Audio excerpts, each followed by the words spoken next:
I saw it in when I was at art college. I think it was a dusty VHS because it was a couple of years after the release of the anime. And it blew my mind. I didn't really know animation was for adults. It was an incredible world, incredible characters. And then I first met with Steven Spielberg, who had the rights to the film. And I pitched him my concept for what I would do. And then when I left, he said, I'd like you to do it. So then I started to get a bit nervous. And then I was like, okay, now I've got to figure out how to do it.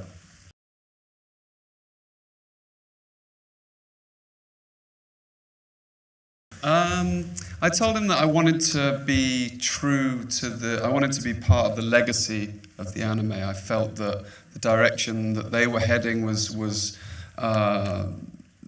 too far removed from what I felt about Ghost in the Shell. The spirituality and the philosophy was lost, and I wanted to return some of those core ideas back to the film. It's hard because we're making a big film, and for big film you need a lot of money.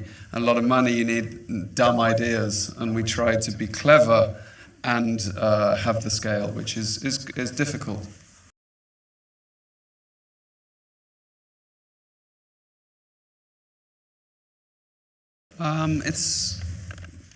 It's a complex film because there's just as far as direction goes and world building, every scene has layers and layers of small ideas, big ideas. So to make sure the vision stretches across the whole film and doesn't feel separate is hard. You know, you can't walk into a location and go, great, we'll shoot here. You have to build every set, every car, every gun, every jacket. So you have to be very detailed in the design and the concepts of the film. And then you have to bring the metaphor and the thematics in through the imagery too, so that subconsciously some of the ideas are also in the images, and the ideas are purely visual, not just spoken.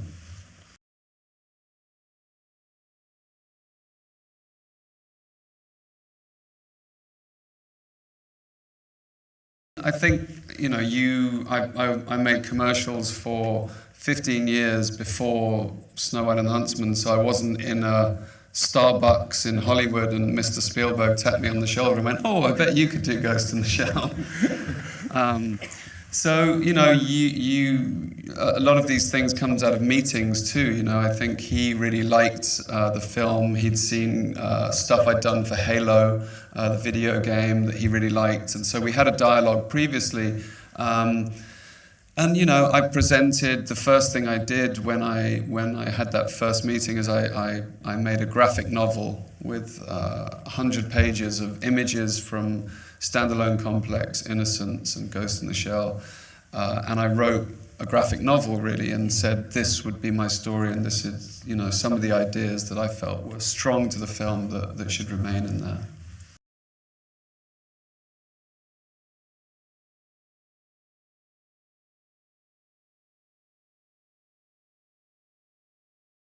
I always wanted to make quite small films, and the first film that I wrote was about transients on the railroads of America that I sold to Jeremy Thomas, who produced Sexy Beast and High Rise. And that's kind of where I thought I was going. And then, you know, sometimes you just, a path appears before you and you take it. And I like the idea of the bigger canvas. I like to construct the world. I like to, you know, use my hands, be in the workshop, draw a lot, and create, you know, an immersive experience. So, you know, by default, I ended up here, not by dreams, although I'm very happy with both the films.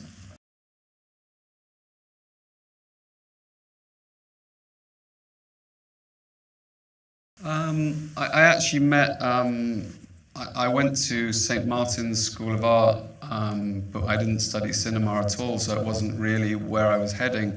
I actually was in America when I met an English director called Tony Kaye, who made American History X, and who was a lunatic, I think it's safe to say, but a very creative one. And he really, after only working on the set as a runner and stupidly going up to him saying, "Oh, maybe you could move the camera there, Tony."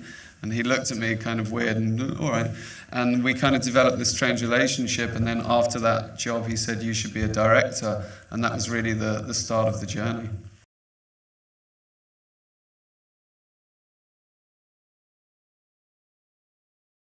Yeah, I mean, I grew up watching a very varied films, from David Lynch's Elephant Man to a lot of Nick Roeg's films, Don't Look Now, The Man Who Fell to Earth, a lot of Kubrick's work. I'm drawn to visual films, but you know, I can't name, there's so many films that have affected me, and that's really the beauty of the art of cinema, that you just keep finding stuff. It's like, you know, there's such a great library of films out there to draw from, and I've been lucky on this film to work with people whose work I admired and watched, like Juliette Binoche and Takeshi Kitano, you know, who I grew up watching Takeshi's films, like Hannah B and Outrage. It was amazing to finally work with him, and obviously Juliette.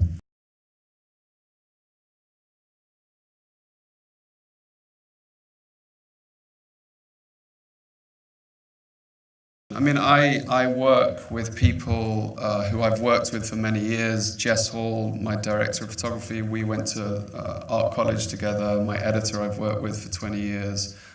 Jan Rolfs, my production designer, I only recently met. I'd worked with him in commercials. But, you know, it is a big film, but the bizarre thing is that we spend most of our time around the kitchen table working, you know, in New Zealand in an abandoned paint factory. It's really not very glamorous, and half of the people, you know, on the credit list you don't see because they're all doing rotoscope work. And so the actual unit, it's kind of not dissimilar to an independent film, really. You know, it was just driving here, it's quite funny because you see all the posters for Ghost in the Shell around the city, and you're like, God, if only they knew, you know, where we had been with this on this journey. You know, I think it's about creating a creative family around you, and a short cut language so that you understand each other and you trust each other. A good friend of mine, a French visual effects supervisor I worked with for many years, described it very well, that as a director you were holding a massive sphere, but you can only see the front face of the sphere. So you need people all around you to hold other sides of it so that you can then see around the edges and see the full object.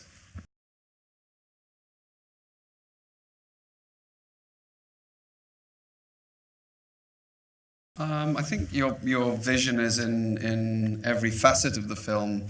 You know, you creatively make decisions very instinctively that you can't write down, this is my vision for the film. That's how you see things. I think, you know, for instance, with Ghost in the Shell, I really wanted it to feel real, authentic. I wanted to be immersed in the world. So we built 90% of the film in camera. We did a lot of special effects, prosthetics, animatronics. We worked with Weta Workshop, designing and building miniatures. The shelling sequence that opens the film, we built the entire skeleton. We pulled it in and out of white liquid. So the film feels, I think you feel more involved in the film because you don't get blinded by visual effects. There is visual effects in there, but they're more additional than being just visual effects. So to me, the character stories feel stronger because they inhabit a real world.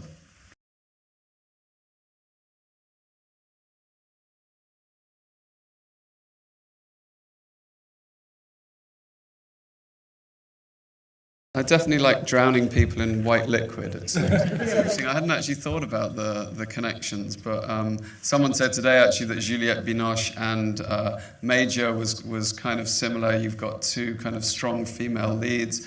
I think, you know, what I am very proud of Ghost in the Shell is that it's a big masculine action film led by a very strong and intelligent woman, and I think there are too few films like that.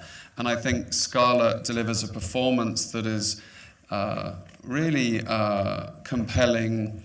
I think the great thing about the female lead is that you get in her case you get the action, the violence, but also you get the emotion and the empathy. I think stronger than you would if it was a male lead. So I'm definitely drawn to heroines and drowning people.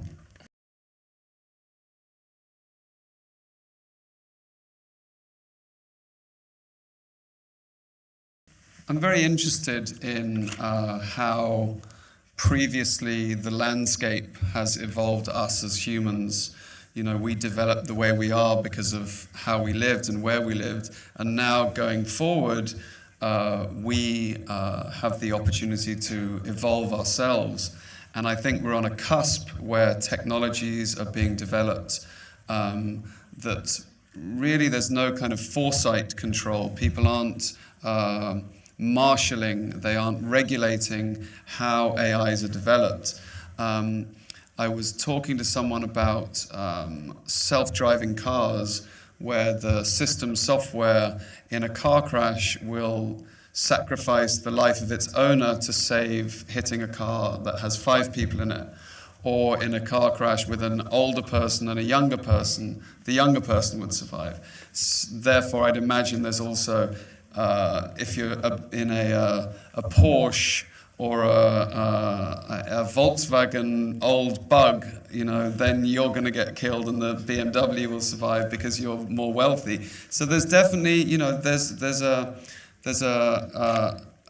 great hope and excitement for technology in the future, but also there are things that need to be parented. I think Stephen Hawking said it very well. He said that AI is humans' greatest but last achievement.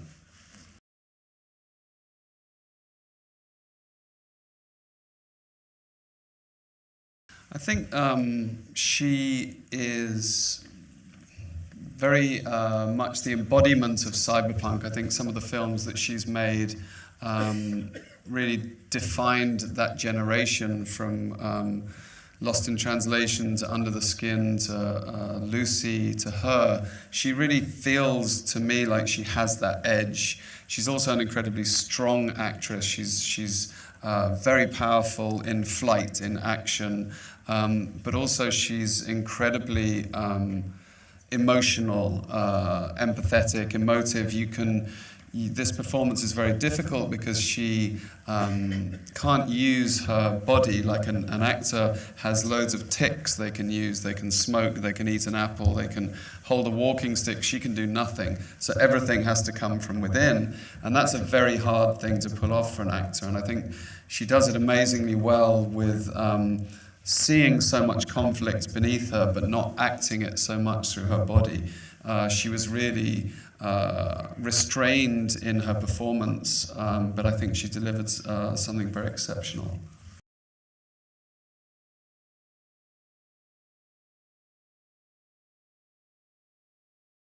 Yeah, she did say no a lot, actually, in hindsight. But I got her in the end, and that's all that counts, really. You know, I once you get someone stuck in your head and say that is the person I want for the character, it's very hard to go away. And I knew that I would be able to get her. I just I knew what I had to do to get her.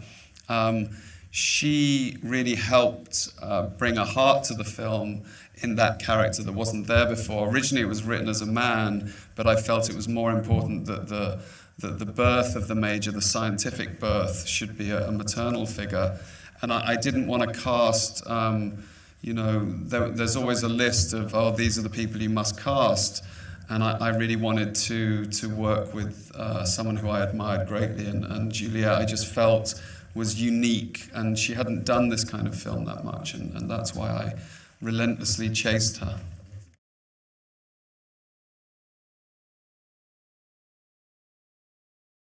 I think,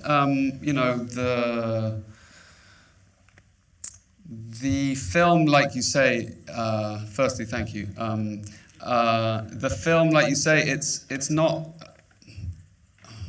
a normal film. I mean, it's a Hollywood film, but none of us are from Hollywood. The money's from Hollywood. Thank you, Hollywood. But we made a personal film, and hopefully, I just feel that so many times I leave a cinema and I leave with nothing but a bit of popcorn on my trousers. I don't remember much about the film.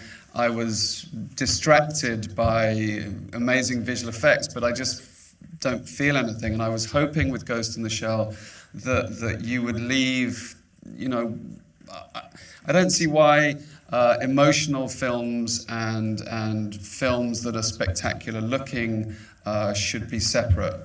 I hope that you can find films that people see,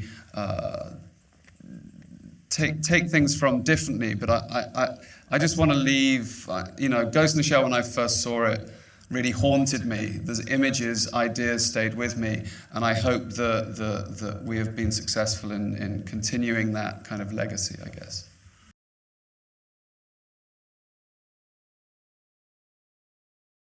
We actually tried to get, Oshie has these dogs, and we tried to fly them to Hong Kong where we were shooting, but they didn't have a passport. So we thought it'd be great to have Oshie's real dog in the film, and he was very excited about bringing his dog. Sadly, bureaucracy got in the way. But yeah, in answer to your question, fans of the manga and the innocence will see the dog. He's also appears in the cityscape a couple of times. So he's a little Easter egg. There's a few things in the film that people who really know and love the source material will find.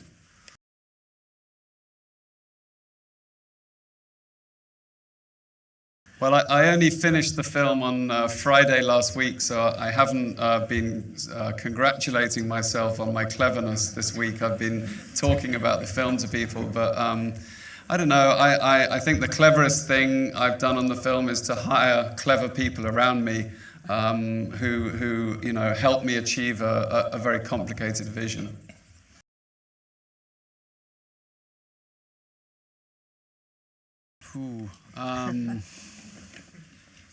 I'm a terrible plumber. No, I think, the beauty of filmmaking to me is that it combines so many things that I'm passionate about. As a filmmaker, you work with musicians, you work with sculptors, you work with actors, you work with poets.